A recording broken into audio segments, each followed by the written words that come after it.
The future of war also is featuring a new type of warrior, and it's actually redefining the experience of going to war. You can call this a cubicle warrior.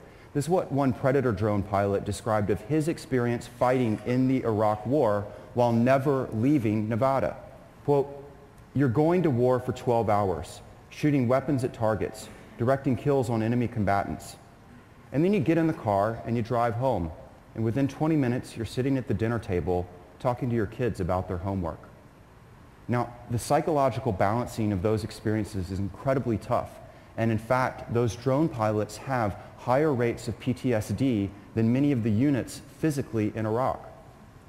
But some have worries that this disconnection will lead to something else, that it might make the contemplation of war crimes a lot easier when you have this distance. It's like a video game, is what one young pilot described to me, of taking out enemy troops from afar.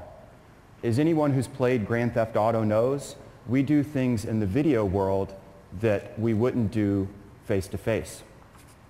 So much of what you're hearing from me is that there's another side to technological revolutions, and that it's shaping our present and maybe will shape our future of war. Moore's law is operative, but so is Murphy's law. The fog of war isn't being lifted. The enemy has a vote. We're gaining incredible new capabilities, but we're also seeing and experiencing new human dilemmas. Now, sometimes these are just oops moments, which is what the head of a robotics company described it. You just have oops moments. Well, what are oops moments with robots in war?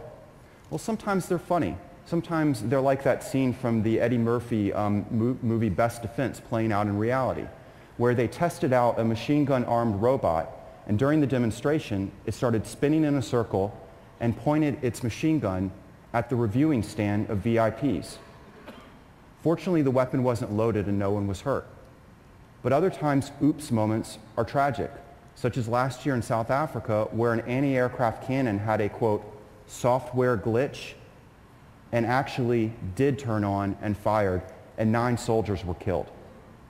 We have new wrinkles in the laws of war and accountability. What do we do with things like unmanned slaughter?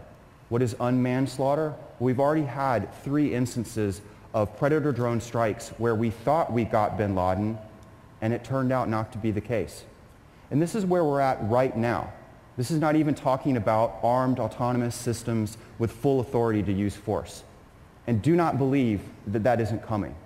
During my research, I came across 4 different Pentagon projects on different aspects of that. And so you have this question: what does this lead to issues like war crimes?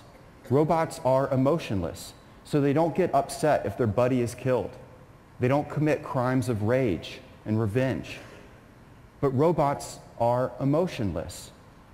They see an 80-year-old grandmother in a wheelchair the same way they see a T-80 tank.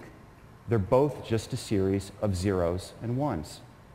And so we have this question to figure out: how do we catch up our 20th century laws of war that are so old right now that they could qualify for Medicare to these 21st century technologies? And so, in conclusion, I've talked about what seems the future of war, but notice that I've only used real-world examples, and you've only seen real-world pictures and videos. And so this sets a great challenge for all of us that we have to worry about well before you have to worry about your Roomba sucking the life away from you. Are we going to let the fact that what is unveiling itself right now in war sounds like science fiction and therefore keeps us in denial? Are we going to face the reality of 21st century war? Is our generation going to make the same mistake that a past generation did with atomic weaponry and not deal with the issues that surround it until Pandora's box was already opened up? Now, I could be wrong on this, and one Pentagon robot scientist told me that I was. He said, there's no real social, ethical, moral issues when it comes to robots. That is, he added, unless the machine kills the wrong people repeatedly. Quote, then it's just a product recall issue.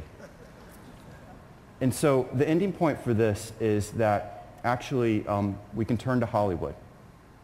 A few years ago, Hollywood gathered all the top characters and created a list of the top 100 heroes and top 100 villains of all of Hollywood history.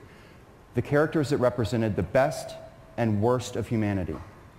Only one character made it onto both lists: the Terminator.